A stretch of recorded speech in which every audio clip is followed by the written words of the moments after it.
Je tiens à saluer cette initiative et à exprimer mon soutien à l'adhésion de la ville de Saint-Étienne à ce dispositif Action Pressante.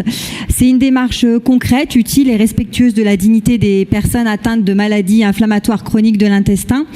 Elle va dans le sens d'une ville plus inclusive, plus humaine.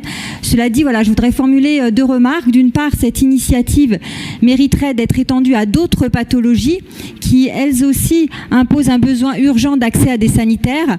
Alors, je pense notamment à certaines formes de diabète, à l'endométriose, aux maladies neurologiques ou liées à la mobilité, ou encore les troubles liés à l'incontinence urinaire qui touchent des milliers de personnes, hommes et femmes, jeunes et âgés, souvent en silence. Et ces situations ont un impact fort sur la mobilité, la vie sociale et l'estime de soi. L'objectif d'inclusion gagnerait donc à être plus large. D'autre part, ce partenariat met en lumière une problématique que de nombreux Stéphanois rencontrent au quotidien, le manque de toilettes publiques accessibles, propres et réparties équitablement sur le territoire. C'est un sujet de santé publique, mais aussi de confort urbain et d'égalité d'accès à l'espace public. Toilettes publiques que par ailleurs vous signalez dans la presse comme étant des points d'eau essentiels en cette période de canicule. Or, le constat que de nombreux habitants partagent, c'est qu'il y a de plus en plus de toilettes publiques qui sont fermées.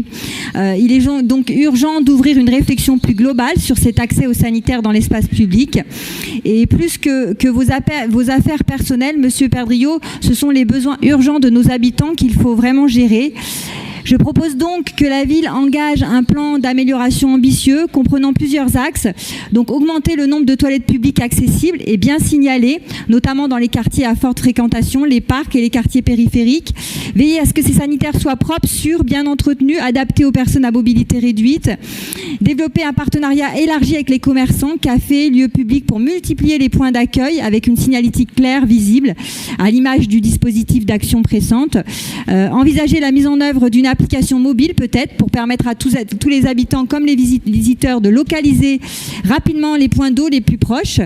Et enfin, lancer une campagne de sensibilisation pour lutter contre la stigmatisation liée à ces besoins, afin que tout le monde se sente libre d'y avoir accès sans honte, sans gêne ni jugement.